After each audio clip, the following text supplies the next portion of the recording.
याद है स्वर्गीय राजीव गांधी ने एक भाषण में कहा था कि मैं दिल्ली से 1 रुपया भेजता हूं, मगर जहां रुपया भेजता हूं वहां पहुंचते पहुंचते 19 पैसे रह जाते।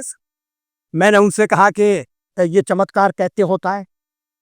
बहुत कर कहने लगे कि जब रुपया चलता है तो घिसता है, रुपया घिसता है नहीं है कि भ्रष्टाचार एक राष्ट्रीय रोग बन गया। नरेंद्र मोदी के नाम पर बना पीएम केयर्स फंड 31 मार्च 2025 तक 8,452 करोड़ रुपए लेकर बैठा था। इस फंड का काम है देश में इमरजेंसी आए, डिजास्टर आए, लोगों पर मुसीबत आए तो उनकी मदद करना। लेकिन 2024-25 में वायनाड में मैसिव लैंडस्लाइड आया, असम फ्लड से जूझता रहा, हिमाचल प्रदेश में फ्लड्स और लैंडस्लाइड्स ने लोगों के घर और लाइवलीहुड बर्बाद कर दिए। और इसी पूरे फाइनेंशियल ईयर में पीएम केयर से खर्च हुआ सिर्फ 87 लाख रुपए।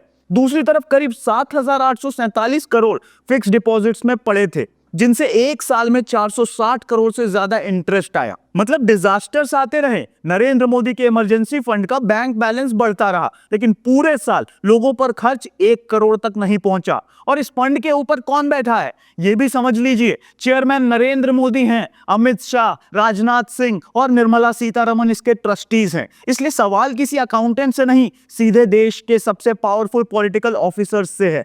मोदी जी पीएम केयर आखिर केयर किसके लिए कर रहा है? क्योंकि इस फाइनेंशियल ईयर में एक और नंबर सामने आया। जिन एजेंसीज को पहले पीएम केयर से पैसा दिया गया था उनके करीब 324 करोड़ वापस फंड में लौट आया। किस एजेंसी ने लौटाया? किस प्रोजेक्ट का पैसा था? उस प्रोजेक्ट का क्या हुआ? और इतना पैसा वापस क्यों आया? पब्लिक अकाउंट्स में इसका पूरा प्रोजेक्ट वाइज जवाब नहीं मिलता। तो आज 3 सवाल हैं। पहला कि 8,552 करोड़ वाला इमरजेंसी फंड इतने बड़े डिजास्टर्स वाले साल में सिर्फ 87,85,000 रुपए क्यों खर्च करता है? दूसरा, 324 करोड़ जिस काम के लिए निकाला था उसका पूरा हिसाब क्या है और पैसा वापस क्यों आया? और तीसरा, नरेंद्र मोदी चेयरमैन हैं, अमित शाह, राजनाथ सिंह और निर्मला सीतारमण ट्रस्टीज हैं, पीएमओ फंड को संभालता है, फिर भी पीएम केयर्स का पूरा हिसाब आरटीआई, सीएजी और पार्लियामेंट की सीधी स्क्रूटनी से इतना दूर क्यों है?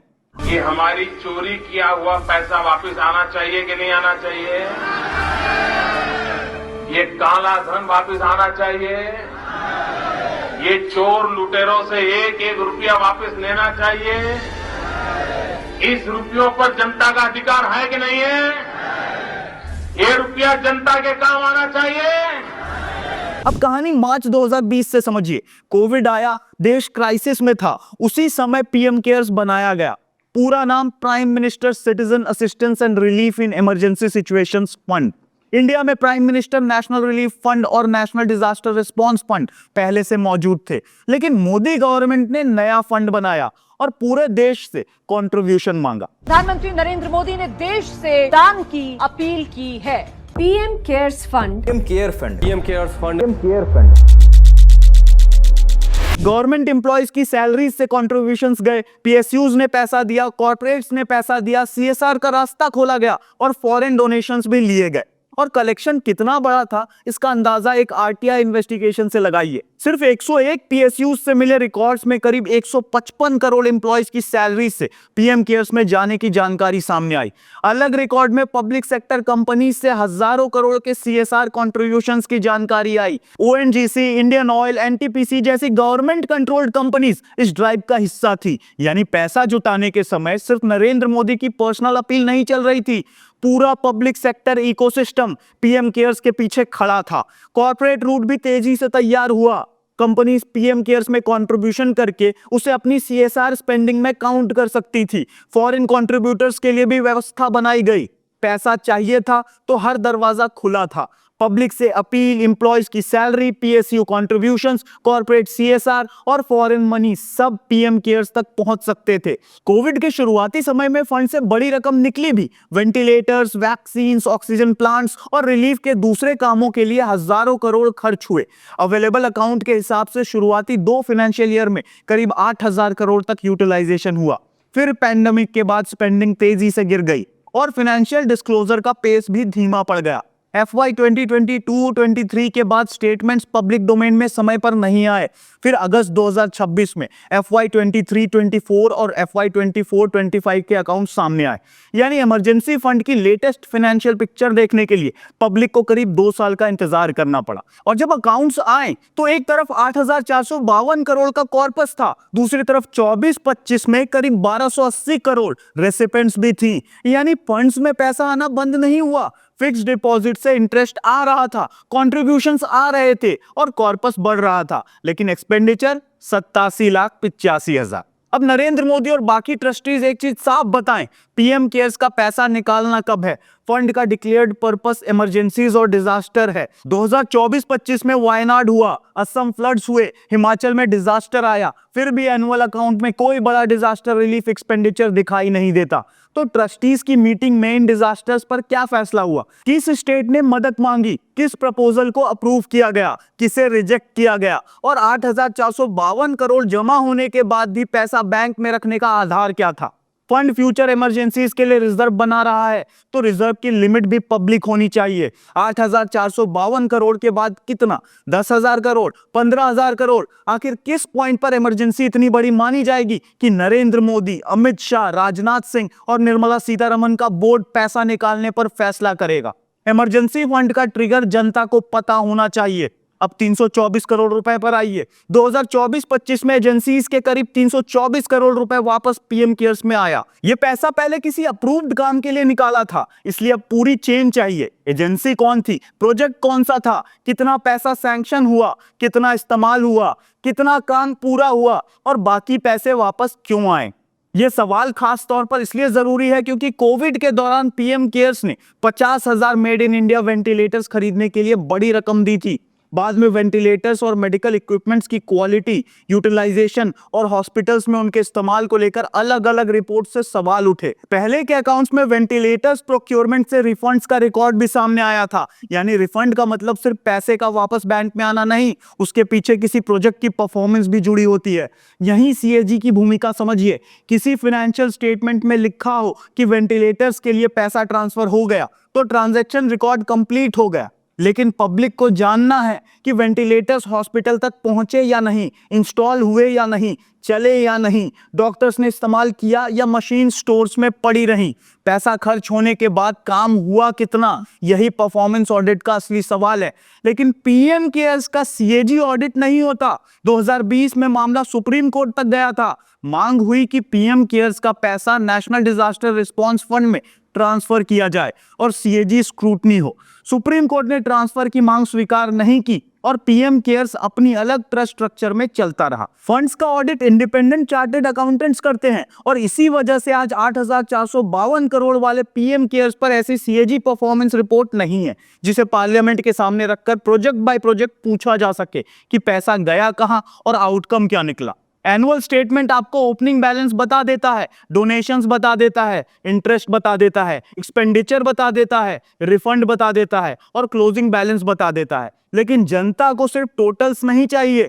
किस हॉस्पिटल को पैसा मिला, किस एजेंसी ने प्रोजेक्ट किया, कौन सा प्रोजेक्ट पूरा हुआ, किस प्रोजेक्ट से रिफंड आया, ऑडिटर ने क्या ऑब्जर्वेशन दिए, ये डिटेल्स ही बताती हैं कि फंड ने ग्राउंड पर क्या किया।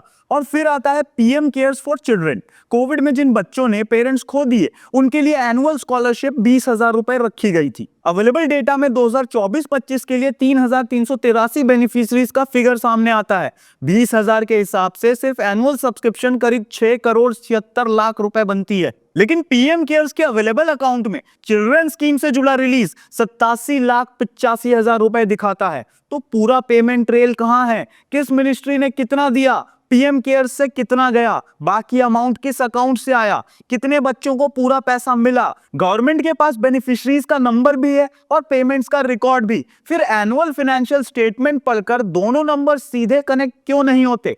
अब इस कहानी का सबसे बड़ा पॉलिटिकल कॉन्ट्राडिक्शन आता है आरटीआई। सिटीजन्स ने डोनर्स, एक्सपेंडिचर और डिसीजन मेकिंग की डिटेल्स मांगी। सेंटर का स्टैंड रहा कि पीएम केयर्स आरटीआई एक्ट के तहत पब्लिक अथॉरिटी नहीं है।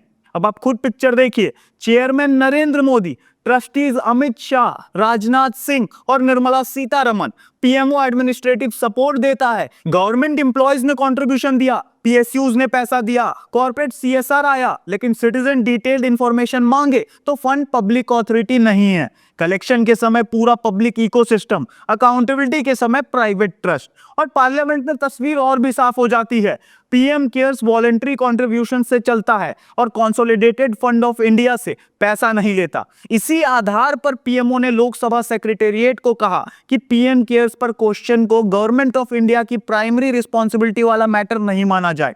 तो फिर व्यूअर के तौर पर आप खुद सोचिए, नरेंद्र मोदी प्राइम मिनिस्टर भी हैं और चेयरमैन भी, अमित शाह होम मिनिस्टर और trustee, Rajnath Singh defence minister और trustee, Nirmala Sitharaman finance minister और ट्रस्टी। पीएमओ एडमिनिस्ट्रेटिव सपोर्ट दे रहा है, लेकिन इलेक्टेड एमपी डिटेल सवाल पूछे तो सरकार कहती है ये हमारी प्राइमरी रिस्पॉन्सिबिलिटी नहीं। तो रिस्पॉन्सिबिलिटी आखिर किसकी है? अब तीनों पॉइंट्स एक साथ देखिए। आरटीआई में पूरा एक्सेस नहीं है, सीएजी की परफॉर्मेंस स्क्रूटनी नहीं है, पार्लियामेंट में डायरेक्ट क्वेश्चनिंग सीमित है। इसका मतलब पब्लिक लार्जली वही देखती है जो पीएम केयर्स खुद अपनी वेबसाइट पर रिलीज करता है। और इसी वजह से 324 करोड़ रिफंड का मिसिंग ब्रेकअप बहुत बड़ा सवाल बन जाता है। अगर पार्लियामेंट खुलकर सवाल पूछ सकता, एमपी एजेंसी का नाम मांगता। अगर आरटीआई का फुल एक्सेस होता, सिटीजन प्रोजेक्ट फाइल मांगता। अगर सीएजी परफॉर्मेंस ऑडिट होता, आउटकम सामने आता। अब फॉरेन फंडिंग को देखिए, पीएम केयर्स ने फॉरेन कंट्रीब्यूशन स्वीकार किए। रिपोर्ट्स में टिकटॉक और Xiaomi जैसी चाइनीज लिंक्ड कंपनीज के कंट्रीब्यूशंस पर भी सवाल उठे। इसी मोदी गवर्नमेंट ने एनजीओज के लिए एफसीआरए को बहुत स्ट्रिक्ट बनाया, फॉरेन फंडिंग को नेशनल इन्फ्लुएंस और अकाउंटेबिलिटी का इश्यू बनाया। तो प्राइम मिनिस्टर के नाम वाले फंड में स्टैंडर्ड उससे भी ऊंचा होना चाहिए। कौन फॉरेन डोनर था, कितना पैसा आया, कब आया, ये पूरी लिस्ट पब्लिक के सामने क्यों नहीं आनी चाहिए? यही पीएम केयर्स की पूरी कहानी है। पैसा कलेक्ट करने के लिए प्राइम मिनिस्टर का नाम, गवर्नमेंट इकोसिस्टम, पीएसयू, सीएसआर और फॉरेन कंट्रीब्यूशन सब अवेलेबल हैं, लेकिन हिसाब मांगने के लिए सिटीजन के सामने आरटीआई, सीएजी और पार्लियामेंट के रास्ते छोटे हो जाते हैं। और सॉल्यूशन बहुत सिंपल है, हर मेजर प्रोजेक्ट पब्लिक कीजिए। किस एजेंसी को कितना पैसा दिया, क्या काम हुआ, कितना पैसा बचा, कितना वापस आया और क्यों आया। 324 करोड़ का पूरा ब्रेकअप डालिए, चिल्ड्रन स्कीम का पूरा पेमेंट ट्रेल डालिए, कॉर्पोरेट और फॉरेन डोनर्स की डिटेल लिस्ट दीजिए, ट्रस्टीज की मेजर मीटिंग्स और डिसीजन पब्लिक कीजिए, और सीएजी या किसी इक्वली इंडिपेंडेंट पब्लिक इंस्टीट्यूशन से परफॉर्मेंस ऑडिट करवाकर रिपोर्ट पार्लियामेंट में रखिए। क्योंकि इमरजेंसी फंड की सक्सेस उसके बैंक बैलेंस से नहीं मापी जाती, उसकी सक्सेस उस दिन दिखाई देती है जब लोगों पर इमरजेंसी आती है और पैसा उनके काम आता है। और कंक्लूजन बस इतना ही है, पीएम केयर्स की सबसे बड़ी खबर 8,452 करोड़ नहीं है। बड़ी खबर यह है कि डिजास्टर वाले साल में भी स्पेंडिंग सिर्फ 87 लाख ही पहुंच पाई। 324 करोड़ एजेंसी से वापस आया, हजारों करोड़ एफडी में पड़े रहे, इंटरेस्ट कमाते रहे, और इस पूरे फंड के हिसाब तक पहुंचने के लिए आरटीआई, सीएजी और पार्लियामेंट के रास्ते सीमित है। नरेंद्र मोदी, अमित शाह, राजनाथ सिंह और निर्मला सीतारमन के सामने अब सवाल पैसा जुटाने का नहीं है, सवाल है पूरा हिसाब कब खोलेंगे। और कमेंट में बताइए कि पीएम केयर्स का सबसे पहले कौन सा हिसाब खुलना चाहिए, रिफंड्स, डिजास्टर, चिल्ड्रन स्कीम या डोनर्स। वीडियो शेयर कीजिए, नो नॉनसेंस को सब्सक्राइब कीजिए। दिस वाज नो नॉनसेंस, मुद्दे की बात बिना बकवास।